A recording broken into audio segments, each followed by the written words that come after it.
Sringeri shootout ಪ್ರಕರಣಕ್ಕೆ ಸಂಬಂಧಿಸಿದಂತೆ ANF ಪೇದೆ ವಿರುದ್ಧ ಎಫ್ಐಆರ್ನ ದಾಖಲು ಮಾಡಲಾಗಿದೆ. ನವೀನ್ ನಾಯಕ್ ವಿರುದ್ಧ ಎಫ್ಐಆರ್ ಈಗಾಗಲೇ ದಾಖಲಾಗಿದೆ.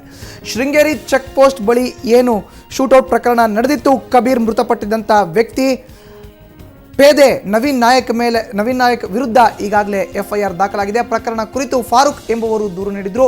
ಎಎನ್ಎಫ್ ಪೇದೆ ನವೀನ್ ನಾಯಕ್ ವಿರುದ್ಧ ಈಗಾಗಲೇ ಎಫ್ಐಆರ್ ದಾಖಲಾಗಿದೆ.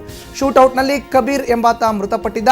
ಶೃಂಗೇರಿ ಚೆಕ್ ಪೋಸ್ಟ್ ಬಳಿ ಶೂಟೌಟ್ ನಡೆದಿತ್ತು. ಈ ಪ್ರಕರಣಕ್ಕೆ ಸಂಬಂಧಿಸಿದಂತೆ ಎಎನ್ಎಫ್ ಪೇದೆ ನವೀನ್ ನಾಯಕ್ ವಿರುದ್ಧ ಈಗಾಗಲೇ ಎಫ್ಐಆರ್ ದಾಖಲಾಗಿದೆ.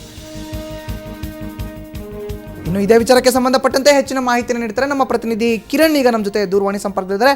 ಕಿರಣ್, ಶೃಂಗೇರಿ ಚೆಕ್ ಪೋಸ್ಟ್ ಬಳಿ ನಡೆದಂತಹ ಶೂಟೌಟ್ ಪ್ರಕರಣದ ಕುರಿತಂತೆ ಈಗಾಗಲೇ ಎಎನ್ಎಫ್ ಪೇದೆ ನವೀನ್ ನಾಯಕ್ ವಿರುದ್ಧ ಎಫ್ಐಆರ್ ದಾಖಲಾಗಿರುವಂಥದ್ದು ಏನಿದೆ, ಹೆಚ್ಚಿನ ಮಾಹಿತಿ ಇದ್ರ ಬಗ್ಗೆ?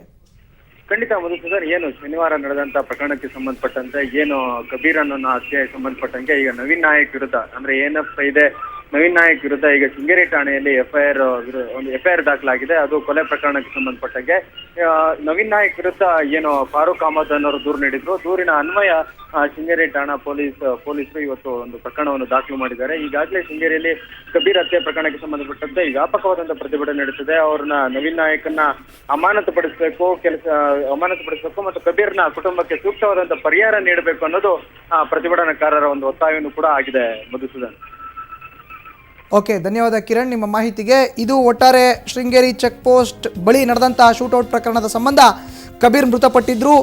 ಇದೇ ನಿಟ್ಟಿನಲ್ಲಿ ನವೀನ್ ನಾಯಕ್ ಪೇದೆ ಏನಿದ್ದಾರೆ ಎಎನ್ಎಫ್ ಪೇದೆ ಅವರ ವಿರುದ್ಧ ದೂರು ದಾಖಲಾಗಿರುವಂಥದ್ದು, ಎಫ್ಐಆರ್ ದಾಖಲಾಗಿದೆ. ಫಾರೂಕ್ ಅಹಮದ್ ದೂರು ನೀಡಿದ್ರು. ಈ ಹಿನ್ನೆಲೆಯಲ್ಲಿ ಎಫ್ಐಆರ್ ದಾಖಲಾಗಿರುವಂಥದ್ದು. ಸಾಟರ್ಡೆ ಅಂದರೆ ಕಳೆದ ಶನಿವಾರ ಈ ಒಂದು ಪ್ರಕರಣ ನಡೆದಿತ್ತು.